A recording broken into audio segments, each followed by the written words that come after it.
RAZ model passage narrator point of view set for the broken bike. Okay, so please get a pencil and follow along. We are going to circle the clue words. It really was an accident, I say, seeing Danielle's fury. I knew she loved that bike when I borrowed it.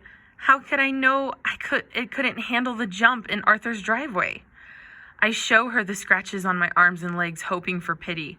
She looks at the broken wheel and bent frame. The guilt I feel is like a huge, bitter grapefruit in my stomach. I have to do something. I go to the old coffee can where I hid all my yard work money.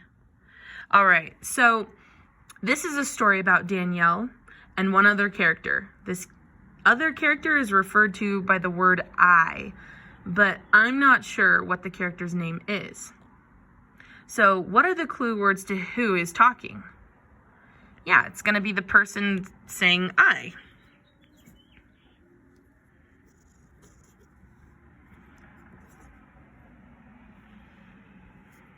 So we're going to go through and we're going to look for all of our clue words.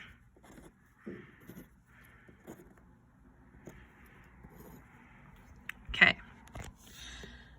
Now we're going to read the second story passage. Danielle is trying not to scream. She almost does when Jake says, "It really was an accident," and shows her his scrapes. Those will heal, but her bike is destroyed. She thinks about her feelings. She realizes she's not only angry with Jake. She's angry with herself. Jake breaks everything, but she lent him her bike anyway. Jake walks into the garage and roots around in an old coffee can.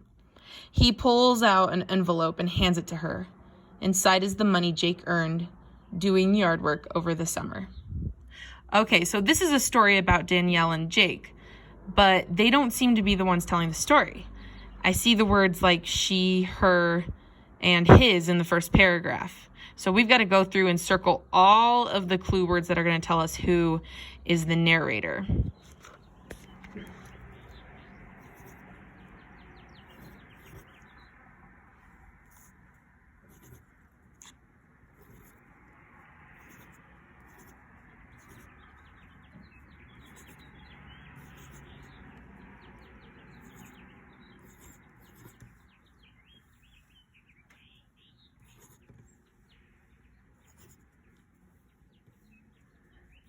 Okay. So these types of clues are going to point that it's a third person. It's not a character in the story who's telling the story. Okay, so this is going to be our third person. So now that you've read both stories, you can identify clearly who's telling the story in the first person point of view. So who's telling the story up here?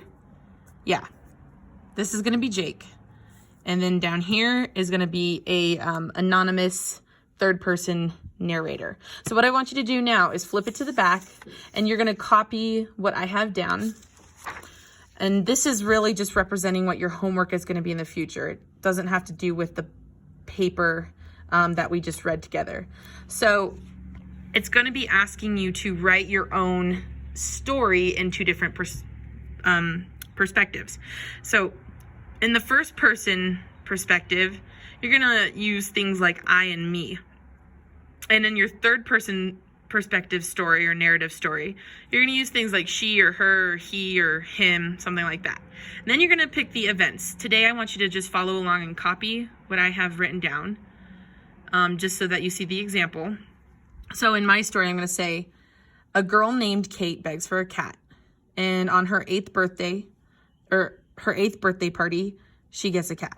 Okay, so those are going to be my events. And then I'm going to tell it in two different points of view.